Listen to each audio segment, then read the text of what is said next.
ଭୋଜି ପାଇଁ ଗାତ ଖୋଳା ଦେଖନ୍ତୁ ଚାଲୁଛି। ଆଜି ଆମର ଗୋଟେ ଫିଷ୍ଟ କରିବା ପାଇଁ ଆମେ ଯାଉଛୁ। ଚୁଲି ଖୋଳା ଚାଲିଛି ବର୍ତ୍ତମାନ। ଚୁଲି ଖୋଳା ହେଲେ ଭୋଜିର ପ୍ରିପାରେସନ୍ ହେବ। ଚିକେନ୍ ଭୋଜି ହେବ। ପ୍ରଥମ ତ ଦେଖାଇ ପାରିଲୁନି, ମଝିରେ ଷ୍ଟାର୍ଟ ହେଇଛି। ଚିକେନ୍ ଆମର ହେଇ ଆସିଲାଣି, ଆଉ କିଛି ସମୟ ପରେ ହେଇଯିବ। ବାଡ଼ିରେ ଆଜି ହେଉଛି ଚିକେନ୍ ଭୋଜି, ଦେଶୀ ଚିକେନ୍ ଭୋଜି। ପିଲାମାନେ ସବୁ ଏଠି ଏନ୍ଜୟ କରୁଛନ୍ତି।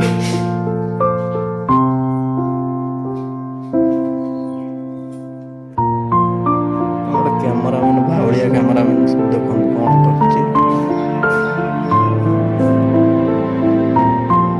ଚିକେନ୍ ଆମର ଚାଲିଛି କଷା। ପ୍ରୋସେସ୍ରେ ପିଲାମାନଙ୍କୁ ସବୁ ଭୋକ ଲାଗିଲାଣି।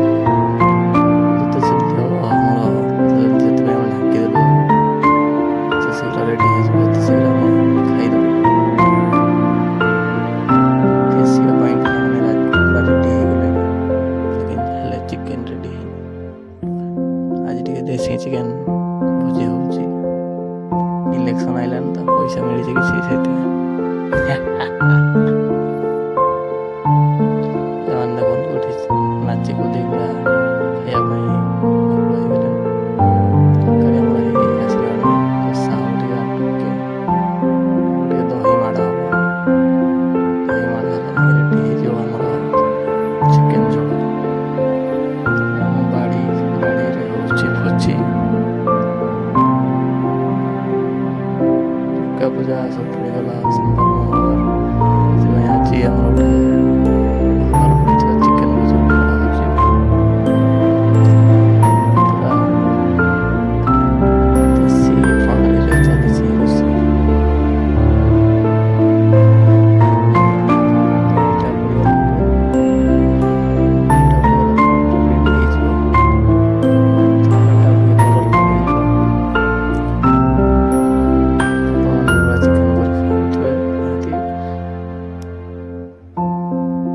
ଆଉ ଚିକେନ୍ରେ ବହୁତ ପଇସା ଖର୍ଚ୍ଚ ହେଇଛି, ସେଥିପାଇଁ ଭିଡ଼ିଓ କରିକି ଆମେ ଅପଲୋଡ଼ କରୁଛୁ।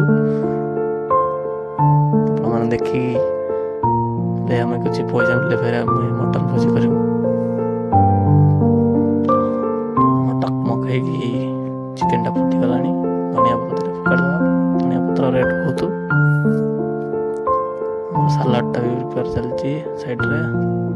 ଲେମ୍ବୁ ଚିପୁଡ଼ା ହେଇ ଦହି ପଡ଼ି ପୁରା ରେଡ଼ି ହେଇଗଲାଣି। ସାଲାଡ଼ ମାଡ଼ ହେବ। ବେଶୀ କିଛି ଆଇଟମ୍ ହେଇନି। ସାଲାଡ଼ଟେ, ଗୋଟେ ଚିକେନ୍ ଝୋଳ, ଉଷୁନା ହେଇନି ଆଜି, ଅରୁଆ ଭାତ ହେଇଛି। ପିଲାମାନେ ଆଜି ଅରୁଆ ଭାତ ଖାଇବା ପାଇଁ କହିଲେ, ସେଥିପାଇଁ ଅରୁଆ ଭାତ କରାଯାଇଛି। ତା ସହିତ ଲେମ୍ବୁ, କଞ୍ଚା ଲଙ୍କା, ପିଆଜର ମଧ୍ୟ ବ୍ୟବସ୍ଥା କରାଯାଇଛି। ଚିକେନ୍ ଆମର ପ୍ରସ୍ତୁତି ଶେଷ। ଚିକେନ୍ ଆମର ରେଡ଼ି ହେଇଗଲା, ଏବେ ଖାଇବା ପାଇଁ ରେଡ଼ି। ଚିକେନ୍ ଝୋଳ ସହିତ ଭାତ ଓ ସାଲାଡ଼। ସାଲାଡ଼ ବି ଆମର ଘାଇଁ ଘାଇଁ ହେଇଗଲାଣି ପୁରା, ଦେଖନ୍ତୁ ଚକାଚକ୍। ଚିକେନ୍ ଝୋଳ ରେଡ଼ି, ପିଲାମାନେ ବି ରେଡ଼ି। ପାଣି ଫାଣି ଆଣି କଦଳୀ ପତ୍ର କାଟି ପୁରା ରେଡ଼ି ହେଇଗଲେଣି ଖାଇବା ପାଇଁ। ବର୍ତ୍ତମାନ ଆମେ ଖାଇବା ଷ୍ଟାର୍ଟ କରିଦେବା। ପିଲାମାନେ ସବୁ ଆମର ବସିଯାଇଛନ୍ତି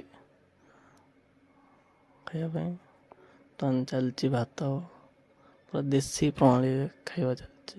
କଦଳୀ ପତ୍ର ଖାଇବାର ମଜା ଅଲଗା, ଚାର୍ମ ଅଲଗା ତା'ର। ଆପଣମାନେ ବି କଦଳୀପତ୍ର ଖାଇକି ଦେଖିବେ, ବହୁତ ବଢ଼ିଆ ଲାଗିବ, ଅଲଗା ଟେଷ୍ଟ। ଆମେ ସେଥିପାଇଁ ଆଜି କଦଳୀ ପତ୍ରକୁ ହିଁ ଆଣିଛୁ। ନା ସେତେ କଥା ନୁହେଁ, ପତ୍ର କିଣିବା ପାଇଁ ପଇସା କମ୍ ହେଲା, ସେଥିପାଇଁ କଦଳୀ ପତ୍ର ନେଇ ଆସିଛୁ। ସାଲାଡ଼ ଫାଲାଡ଼ ସବୁ ପିଲା ସହିତ ବାଢ଼େଇବେ। ବାଢ଼ିଲା ପରେ ଆମର ଖାଇବା ଶେଷ, ଆମର ଭିଡ଼ିଓ ବି ଶେଷ।